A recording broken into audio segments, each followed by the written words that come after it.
தோழர் வணக்கம். வணக்கம் தோழர், சொல்லுங்க. தமிழகத்துல ஆட்சி மாற்றம் ஏற்பட்டு ஒரு மாத காலம் ஆகிவிட்டது. இந்த ஒரு மாத காலம் தமிழக அரசுடைய இந்த ஆட்சியானது மக்களுக்கு நம்பிக்கை ஏற்படுத்தியுள்ளதா? உங்களோட பதில் என்ன தோழர்? சரியான கேள்வியோட நீங்க தொடங்கிருக்கீங்க.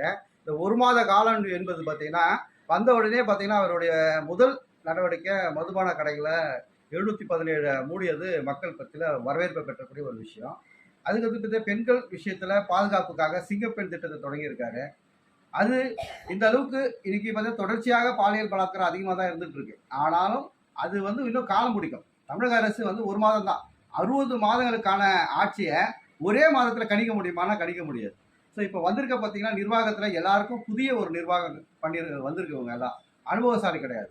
அதனால இந்த நிர்வாகத்துக்கு ஒரு 6 மாத காலம் கழிச்சு தான் இந்த அரசாங்கத்தை பத்தி ஒரு நல்ல ஒரு குட்வெல்ல நம்ம சொல்ல முடியும். குட்வெல்லா அது எப்படின்னு சொல்லி முதல்வர் விஜய் அவர்கள் வந்து என்ன சொல்லியிருக்காருன்னா, மக்களுடைய பணத்திலிருந்து ஒரு ரூபாய் கூட நான் எடுக்க மாட்டேன், ஊழல் இல்லாத ஆட்சி நான் புரிவேன் அப்படின்னு மக்களுக்கு வாக்களித்திருந்தாரு. அப்படி யாராவது பண்ணனா அவங்கள வந்து ஆட்சியில இருந்து நான் எடுத்துருவேன் அப்படின்னு சொல்லியிருக்காரு. ஆனா குற்ற பின்னணியில் இருக்கிற முன்னாள் அமைச்சர்கள் வந்து இப்ப தாவேக அரசுக்கு மாறி இருக்கிறாங்க. இவ்வாறு மாறிய நிலையில தாவேக அரசு வந்து தூய்மையான அரசியலை மக்களுக்கு கொடுக்க முடியுமா, நேர்மையான அரசியல் செய்வாரா அப்படின்ற ஒரு ஐயப்பாடு மக்கள் மத்தியில் இருக்கு. இது உங்களுடைய கருத்து என்ன தோழர்? சரியான கேள்வி கேட்டிருக்கீங்க. அவங்க ஊழல் இல்லாத அரசாங்கத்தையும் ஒரு நேர்மையான அரசாங்கத்தையும் கொடுப்பேன்னு சொல்லிட்டு வாக்குறுதி கொடுத்துருக்காங்க. ஆனால் இப்போ அவர் கட்சியில் சேரக்கூடியவங்கலாம் பார்த்தீங்கன்னா இதுக்கு முன்னாடி இந்த வெற்றிக்காக உழைச்சவங்க யாருமே கிடையாது. விஜய் அரசு வருவதற்காக உழைச்சவங்க இப்போ அந்த கட்சியில் அதிகமாக அதிகாரத்தை பிடிக்கணுன்ற யாரும் போல.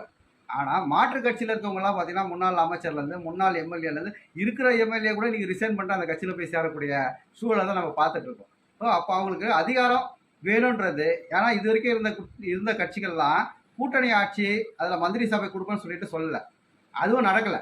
இப்போ இந்த அரசாங்கத்தில் மாற்று கட்சியில் இருக்கக்கூடிய 2 எம்எல்ஏ கூட ஒரு மந்திரியாக இருக்காங்க.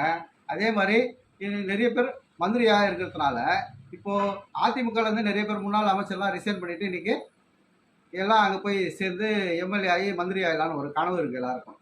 அந்த மாதிரியான இவங்கெல்லாம் வந்தால் எப்படி விஜய் நேர்மையான அரசு கொடுப்பாங்க, ஒரு நேர்மையான ஆட்சி நடக்கும்? ஏன்னா இவங்க ஏற்கனவே 75 ஆண்டுகளாக இந்த அரசாங்கத்தில் இருந்தவங்க. இவங்க எப்படி ஒரு நேர்மையாக திடீர்னு மாறிடுவாங்களா? இப்போ விஜய் கிட்ட வந்தால் இவங்களாம் மாறிடுவாங்களா அப்படின்ற கேள்வி மக்கள் மத்தியில் இருக்கிறது உண்மைதான். ஆனால் விஜய் அரசாங்கம் தான் இதற்கு முன்னாடி இந்த அரசாங்கம் வருவதற்காக யார் உழைச்சாங்களோ அவங்களெல்லாம் ஃபில்டர் பண்ணி எந்த ஒரு நேர்மையாக இருக்காங்களோ அவங்களுக்கு பொறுப்புகளை வழங்கி அவங்களுக்கான அதிகாரத்தை வழங்கணும். இப்போ வந்தவங்களுக்கு அதிகாரத்தை வழங்கினா திருப்பியும் இந்த அரசாங்கம் மக்கள் விமர்சனத்துக்கு தான் உள்ளாகும்.